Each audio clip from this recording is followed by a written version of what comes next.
Good evening, T-Wolves.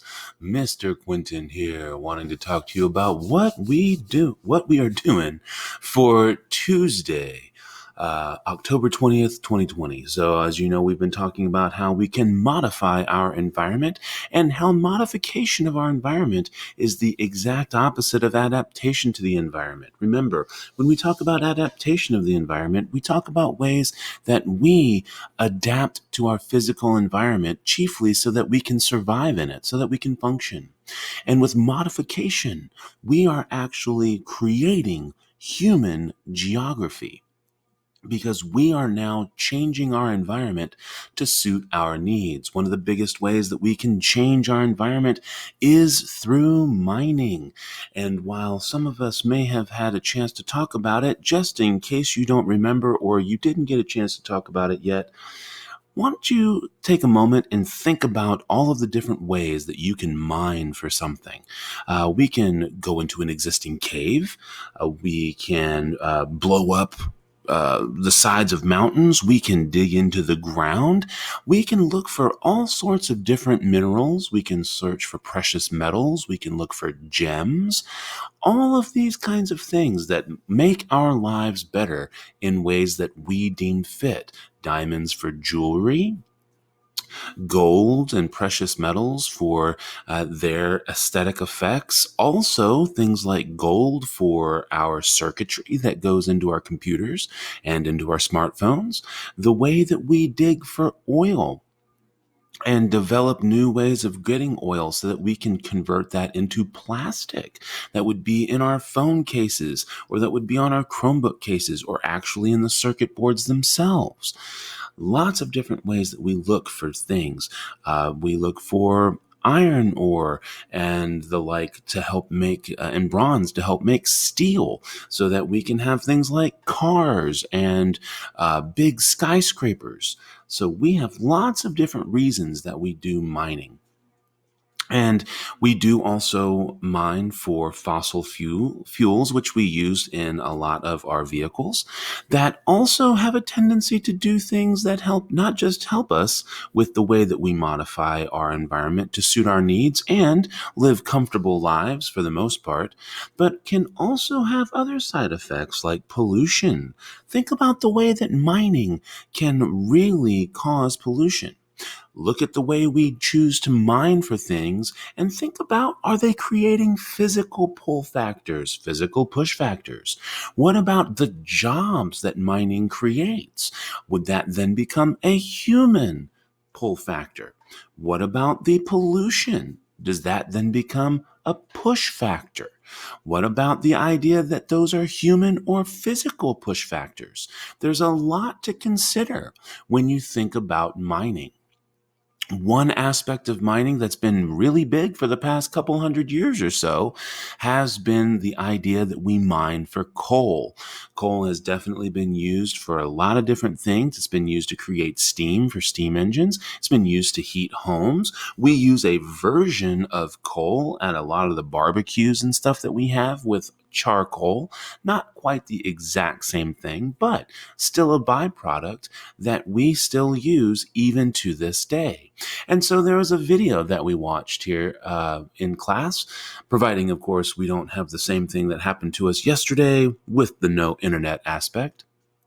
But it's a very short video on what is wrong with coal. And this particular video definitely takes the stance that coal is wrong. You absolutely should be using your own critical thinking skills to ascertain the facts of this video and decide for yourself where you fall on the spectrum.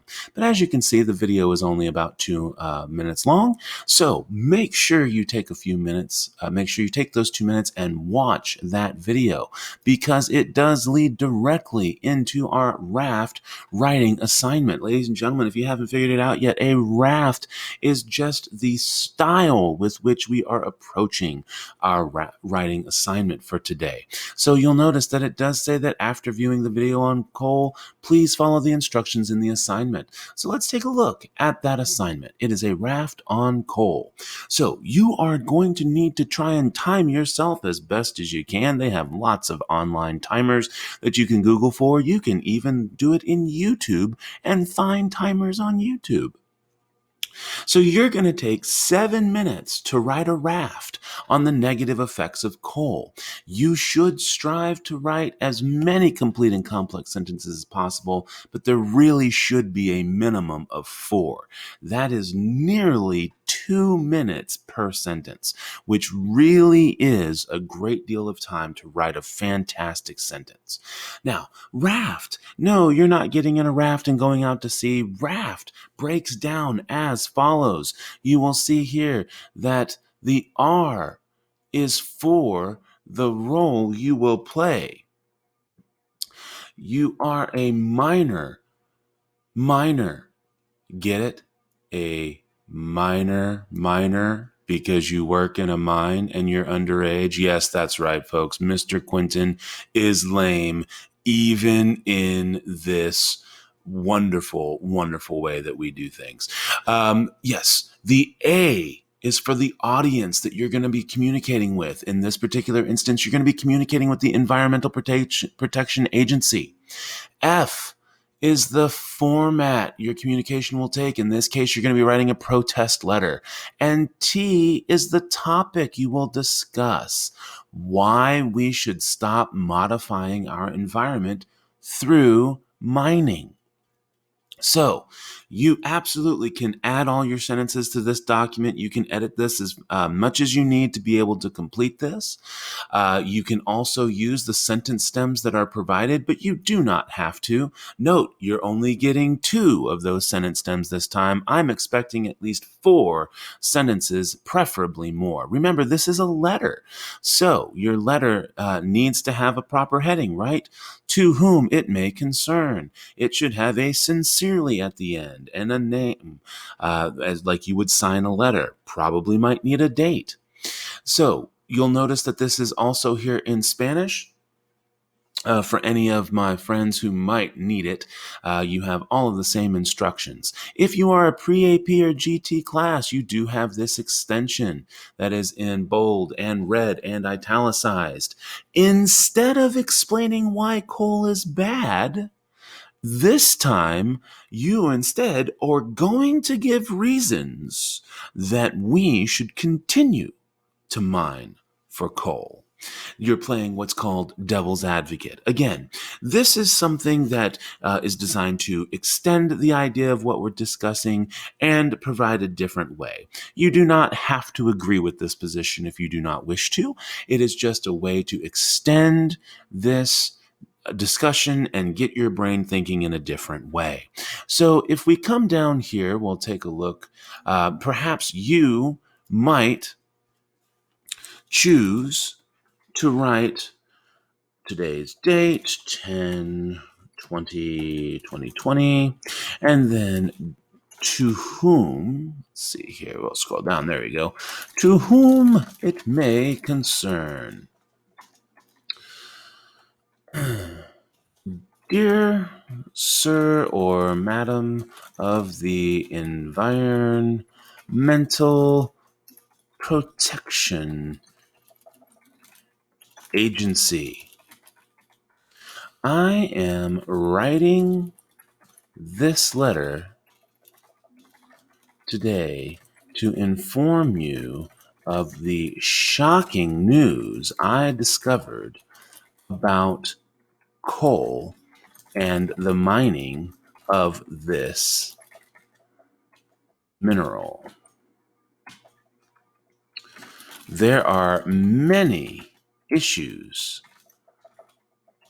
that threaten us as a result of this material and the way we gather it. We need to search for better sources of fuels that will safely contribute to our way of life. I feel that it is important to step stop mining for coal immediately.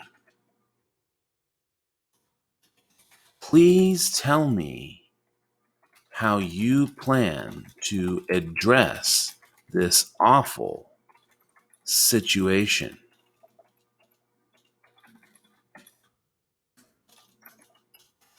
Thank you so much for your time and have a pleasant day. Sincerely, Mr. Quinton. Now, this is an example of what you can do for your assignment. Now, obviously, I have not put a whole lot of extra reasons why, but we definitely have at least 4 complete and complex sentences available, and we do have it in the format of a letter that explains why I am not happy about coal. Again, if you're a pre-AP GT class, your extension instead would be to explain why we should continue to mine for coal. If you have any questions, please make sure that you send me a note in Schoology. This is due at 11:59 p.m. You can always send me an email as well. Thank you so much for paying attention and taking your time out to watch this video, and I hope you have an absolutely fantastic day. Mr. Quinton.